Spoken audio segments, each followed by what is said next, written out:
ជំរាបសួរបងប្អូនជនរួមជាតិជាទីគោរពថ្ងៃនេះខ្ញុំបាទសុហៀងនឹងធ្វើការអានជូននៅព័ត៌មានប្រចាំថ្ងៃដែលបានដកស្រង់ចេញពីសារព័ត៌មាន Fresh News អ្នកនាំពាក្យក្រសួងការពារជាតិបដិសេធចំពោះការផ្សព្វផ្សាយរបស់ភាគីថៃថាខ្លួនរកឃើញយានគ្មានមនុស្សបើក UAV ជាង250គ្រឿងហោះចេញពីកម្ពុជាចូលមករំលោភក្នុងដែនអធិបតេយ្យរបស់ថៃលោកស្រីឧត្តមសេនីយ៍ឯកម៉ាលីសុជាតាអ្នកនាំពាក្យក្រសួងការពារជាតិបានបដិសេធចំពោះការផ្សព្វផ្សាយរបស់ភាគីថៃនៅថ្ងៃទី29ខែធ្នូឆ្នាំ2025នេះដែលបានលើកឡើងថាខ្លួនរកឃើញយានគ្មានមនុស្សបើក UAV ជាង250គ្រឿងហោះចេញពីកម្ពុជាចូលរំលោភក្នុងដែនអធិបតេយ្យរបស់ថៃក្រសួងការពារជាតិកម្ពុជាបានច្រានចោលចំពោះការចោទប្រកាន់របស់ភាគីថៃមកលើកម្ពុជាទាំងស្រុងរាជរដ្ឋាភិបាលកម្ពុជាកងកម្លាំងកម្ពុជាសូមបញ្ជាក់ពីការបដិញ្ញាចិត្តយ៉ាងម៉ឺងម៉ាត់ស្មោះត្រង់សុចរិតក្នុងការគោរពនិងអនុវត្តយ៉ាងពេញលេញនិងខ្ជាប់ខ្ជួនបំផុតសេចក្តីប្រកាសរួមនៃកិច្ចប្រជុំពិសេសលើកទី3នៃគណៈកម្មាធិការព្រំដែនទូតកម្ពុជាថៃGBC ថ្ងៃទី27ខែធ្នូឆ្នាំ2025សេចក្តីថ្លែងការណ៍រួមស្តីពីកិច្ចព្រមព្រៀងសន្តិភាពរវាងកម្ពុជាថៃដែលភាគីទាំងពីរបានចុះហត្ថលេខាកាលពីថ្ងៃទី26ខែតុលាឆ្នាំ2025និងកិច្ចព្រមព្រៀងពាក់ព័ន្ធផ្សេងទៀតដើម្បីឆ្ពោះទៅការធ្វើឲ្យប្រសើរឡើងវិញឆាប់រហ័សនិងការវិលត្រឡប់រកប្រក្រតីភាពសន្តិភាពស្ថិរភាពនិងសុវត្ថិភាពជូនប្រជាពលរដ្ឋដែលរស់នៅតាមបណ្ដោយព្រំដែនប្រទេសទាំងពីរជាមួយគ្នានេះក្រសួងការពារជាតិព្រមទាំងរដ្ឋបាលខេត្តជាពិសេសបណ្ដាខេត្តជាប់ព្រំដែនកម្ពុជាថៃបានចេញសេចក្តីណែនាំពង្រឹងនិងហាមឃាត់មិនឲ្យធ្វើសកម្មភាពបង្ហោះយានគ្មានមនុស្សបើកដ្រូនគ្រប់ប្រភេទយ៉ាងម៉ឺងម៉ាត់បំផុតនិងគ្មានការបង្ហោះដ្រូននេះកើតឡើងឡើយសេចក្តីប្រកាសលទ្ធផលនៃកិច្ចប្រជុំចិនកម្ពុជាថៃនៅហ្វូសៀនប្រទេសចិនពាក់ព័ន្ធបញ្ហាចំនួនកម្ពុជាថៃយោងតាមប្រភពព័ត៌មាន CEN Cambodia Express News នាថ្ងៃទី28និងទី29ខែធ្នូឆ្នាំ2025រដ្ឋមន្ត្រីការបរទេសនិងមន្ត្រីយោធាជាន់ខ្ពស់ចិនកម្ពុជានិងថៃបានបើកកិច្ចប្រជុំមួយនៅបឹងហ្វូសៀនខេត្តយុនណាននៃប្រទេសចិនស្វាគមន៍សេចក្តីថ្លែងការណ៍រួមនៃកិច្ចប្រជុំពិសេសលើកទី3គណៈកម្មការព្រំដែនទូត GBC ដែលត្រូវបានចុះហត្ថលេខារវាងកម្ពុជាថៃកាលពីថ្ងៃទី27ខែធ្នូឆ្នាំ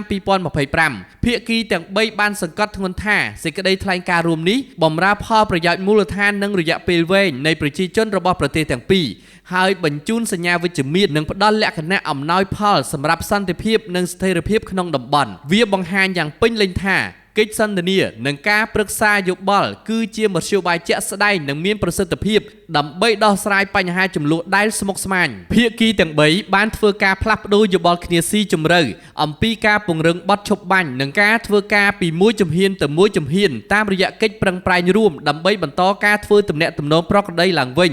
កសាងការជឿទុកចិត្តទៅវិញទៅមកផ្នែកនយោបាយធ្វើឲ្យទំនាក់ទំនងទ្វេភាគីកម្ពុជាថៃប្រសើរឡើងនិងរក្សាការពារស្ថិរភាពក្នុងតំបន់ដោយសម្រេចបានលទ្ធផលសំខាន់ដូចខាងក្រោម 1. អាទិភាពបន្តបំផុតគឺពង្រឹងបទឈប់បាញ់ហើយធានាការអនុវត្តពេញលេញនិងប្រកបដោយប្រសិទ្ធភាពនៃសេចក្តីថ្លែងការណ៍រួមចិនគាំទ្រការបដិញ្ញារបស់កម្ពុជានិងថៃក្នុងគោលដៅនេះតាមរយៈកិច្ចប្រឹងប្រែងរួមជាមួយទស្សនៈដើម្បីធានាថាវាមានលក្ខណៈគ្រប់ជ្រុងជ្រោយនិងយូរអង្វែងហើយផ្ដល់នូវមូលដ្ឋានកសាងសន្តិភាពឡើងវិញពាក់ព័ន្ធនឹងបញ្ហានេះភាគីទាំង3គាំទ្រគណៈកម្មការចម្រុះខណ្ឌសីមាព្រំដែនគោក JBC អនុលោមតាមសេចក្តីថ្លែងការណ៍រួមនៃកិច្ចប្រជុំពិសេស GBC លើកទី3កាលពីថ្ងៃទី27ខែធ្នូឆ្នាំ2025ចិនត្រៀមរួចជាស្រេចដើម្បីផ្ដល់រាល់ការគាំទ្រចាំបាច់នានាដល់កម្ពុជានិងថៃនៅក្នុងការជំរុញការបោះសម្អាតមីនមនុស្សធម៌តាមរយៈក្រុមការងារសម្របសម្រួលចម្រុះនិងកិច្ចព្រមព្រៀងទ្វេភាគីព្រមទាំងផ្ដល់ជំនួយសំខាន់សម្រាប់ក្រុមអ្នកអង្កេតការណ៍អាស៊ាន AOT ដើម្បីធានានូវការដំណើរការប្រកបដោយប្រសិទ្ធភាពយោធាចិននិងរក្សាទំនាក់ទំនងជាមួយយោធាកម្ពុជានិងថៃដើម្បីផ្ដល់ការគាំទ្រសម្រាប់ការពង្រឹងបទឈប់បាញ់នៅពេលចាំបាច់និងនៅពេលមានដំណើរពីភាគីទាំងពីរកម្ពុជានិងថៃ 2. ជំហានគន្លឹះបន្ទាប់នោះគឺដើម្បីធ្វើការឆ្ពោះទៅរកការផ្ដើមការផ្ដោះប្ដូរគ្នាជាប្រក្រតីចិនស្វាគមន៍កិច្ចប្រឹងប្រែងរបស់កម្ពុជានិងថៃក្នុងការព្យាយាមចាប់ផ្ដើមឡើងវិញនៅការផ្ដោះប្ដូរគ្នានិងការទំនាក់ទំនងគ្នាលើគ្រប់វិស័យនិងគ្រប់កម្រិត ជាមួយទស្សនៈដើម្បីស្ដារការផ្ដោះប្ដូរនិងកិច្ចសហប្រតិបត្តិការក៏ដូចជាការស្ដារជីវភាពរស់នៅរបស់ប្រជាជនភាគសឹកនៅតាមបណ្ដោយព្រំដែនស្របទៅតាមសេចក្តីថ្លែងការណ៍រួមនៃកិច្ចប្រជុំ GBC លើកទី3កាលពីថ្ងៃទី27ខែធ្នូឆ្នាំ2025ចិនត្រៀមខ្លួនរួចជាស្រេចដើម្បីផ្ដល់ជំនួយមនុស្សធម៌ជាបន្ទាន់សម្រាប់តម្រូវការជីវភាពនៃជនភាគសឹកនៅក្នុងតំបន់ព្រំដែនដែលរងផលប៉ះពាល់3កម្ពុជានិងថៃនឹងធ្វើការដើម្បីកសាងទំនុកចិត្តនយោបាយគ្នាទៅវិញទៅមកឡើងវិញចិនស្វាគមន៍កិច្ចប្រឹងប្រែងរបស់កម្ពុជានិងថៃដើម្បីកសាងការប្រស័យតាក់ទងគ្នាឡើងវិញតាមរយៈបណ្ដាញការទូតនិងលើកកម្ពស់ការទំនាក់ទំនងរវាងក្រសួងការបរទេសនៃប្រទេសទាំងពីរកម្ពុជានិងថៃបានយល់ព្រមបង្កើតបរិយាកាសល្អសម្រាប់កិច្ចប្រជុំមេគង្គឡាងឆាងលើកទី5ដែលបានគ្រោងទុករៀបចំឡើងក្នុងប្រទេសថៃនៅពេលវេលាសមស្របណាមួយនឹងធានាបាននូវភាពជោគជ័យនៃកិច្ចប្រជុំនេះ4គោលដៅរយៈពេលវែងគឺធ្វើឲ្យប្រសើរឡើងនៅទំនាក់ទំនងទ្វេភាគីចិនលើកទឹកចិត្តឲ្យកម្ពុជានិងថៃបង្កើតលក្ខខណ្ឌអំណោយផលសម្រាប់ការបន្តទំនាក់ទំនងជាប្រក្រតីឡើងវិញដោយសន្សឹម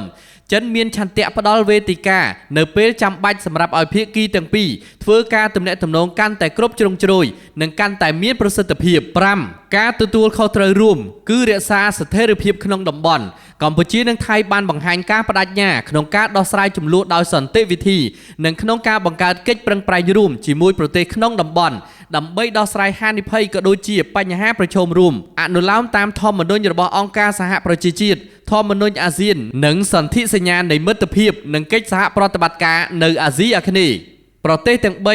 ឯកភាពគ្នាចាត់វិធានការកាន់តែមានប្រសិទ្ធភាពដើម្បីប្រយុទ្ធប្រឆាំងឧក្រិដ្ឋកម្មឆ្លងដែនដូចជាការឆក់បោកអនឡាញឬការឆក់បោកតាមបច្ចេកវិទ្យាដើម្បីការពារអាយុជីវិតនិងទ្រព្យសម្បត្តិរបស់ប្រជាជនក្នុងតំបន់កម្ពុជានិងថៃវាតម្លៃខ្ពស់ចំពោះការគាំទ្រដ៏រឹងមាំរបស់ចិនក្នុងការលើកកម្ពស់កិច្ចពិភាក្សារវាងប្រទេសទាំងពីរដោយបានគិតគូរអំពីកម្រិតនៃការទទួលយករបស់ភាគីទាំងពីរក្នុងស្មារតីនៃលទ្ធផលកិច្ចសន្ទនាពិសាតែចិនកម្ពុជាថៃនៅទីក្រុងអាននីងកាលពីខែសីហាចិននឹងបន្តដើរតួនាទីស្ថាបនាក្នុងការជួយសម្របសម្រួលកិច្ចប្រឹងប្រែងកសាងការជឿទុកចិត្តនិងកិច្ចប្រឹងប្រែងឆ្ពោះទៅសម្រេចឲ្យបានសន្តិភាពយូរអង្វែងរវាងកម្ពុជាថៃតាមរបៀបអាស៊ីជាមួយគោលដៅកសាងសហគមន៍រួមដែលមានជោគវាសនារួមជាមួយបណ្ដាប្រទេសជិតខាងកម្ពុជាសង្ឃឹមថាគ្មានឧបសគ្គរាំងស្ទះសម្រាប់ការដោះលែងទាហានខ្លួនក្រោយបទឈប់បាញ់72ម៉ោងយោងតាមគេហទំព័រកម្ពុជាថ្មីបានឲ្យដឹងថាថ្លែងចេញពីប្រទេសចិននៅថ្ងៃច័ន្ទទី29ខែធ្នូរដ្ឋមន្ត្រីការបរទេសកម្ពុជាលោកប្រាក់សុខុនសង្ឃឹមយ៉ាងមុតមមថានៅវេលាម៉ោង12ថ្ងៃត្រង់ថ្ងៃទី30ខែធ្នូ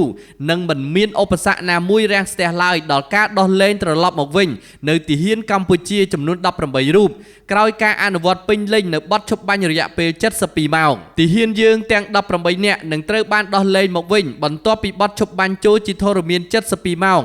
បានន័យថាស្អែកថ្ងៃត្រង់ម៉ោង12គឺជាការផុតនៅកំណត់72ម៉ោងថ្ងៃនេះជាសម្ដីរបស់លោកប្រាក់សុខុនដែលបាននិយាយក្នុងសន្និសីទកាសែតក្រោយបញ្ចប់កិច្ចប្រជុំជាមួយសមភាគីចិននិងថៃនៅឯខេត្តយូណានប្រទេសចិនបើតាមការគូបញ្ជាក់របស់លោកប្រាក់សុខុនឆ្លើយនឹងសំណួររបស់លោកដែលសួរទៅកាន់សមភាគីថៃលោកស៊ីហាសាក់ភួងកេតកែវរដ្ឋមន្ត្រីការបរទេសថៃបានឆ្លើយថាថៃបានធ្វើការជាមួយកាកបាទក្រហមអន្តរជាតិរួចរាល់ពាក់ព័ន្ធនឹងការត្រៀមប្រគល់ទាហានដែលថៃបានចាប់ឃុំខ្លួនមកឲ្យកម្ពុជាវិញលោកប្រាក់សុខុនបាននិយាយដូចនេះថា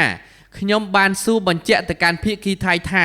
តើគណៈកម្មាធិការកាកបាទក្រហមអន្តរជាតិបានដឹងនិងសម្របសម្រួលបញ្ហានេះហើយឬនៅគាត់ថាបានហើយអញ្ចឹងយើងក៏ត្រៀមលក្ខណៈដែររដ្ឋមន្ត្រីការបរទេសកម្ពុជាសង្ឃឹមថាពុំមានបញ្ហាអ្វីកើតឡើងនោះឡើយរាប់ចាប់ពីម៉ោងនេះដល់ម៉ោង12ថ្ងៃត្រង់ថ្ងៃស្អែកនេះដោយលោកបញ្ជាក់ថាកម្ពុជាបានត្រៀមចាំទទួលស្វាគមន៍ទាហានទាំង18នាក់ដើម្បីគាត់បានវិលត្រឡប់មកផ្ទះសម្បែងជួបជុំក្រុមគ្រួសារប្រពន្ធកូនឪពុកម្ដាយរបស់ពួកគាត់វិញដោយសុវត្ថិភាពគួរជំរាបថាយោងតាមការឯកភាពគ្នារវាងកម្ពុជានិងថៃក្នុងការប្រជុំពិសេសលើកទី3នៃគណៈកម្មការព្រំដែនទូទៅ GBC កាលពីថ្ងៃទី26ខែធ្នូឆ្នាំ2025កម្ពុជានិងថៃបានយល់ព្រមឲ្យមានបទឈប់បាញ់ជាបន្ទាន់នៅម៉ោង12ថ្ងៃត្រង់នៅថ្ងៃទី27ខែធ្នូឆ្នាំ2025ហើយកងទ័ពកម្ពុជា18រូបដែលថៃចាប់ឃុំខ្លួនរំពឹងថានឹងត្រូវដោះលែងបន្ទាប់ពីបទឈប់បាញ់ត្រូវបានអនុវត្តពេញលេញរយៈពេល72ម៉ោងប បើសិនបងប្អូនពេញចិត្តនៅវីដេអូនេះសូមជួយចុច Subscribe ចុចសញ្ញាកណ្ដឹងដើម្បីទទួលបាននូវព័ត៌មានថ្មីៗជាបន្តទៀត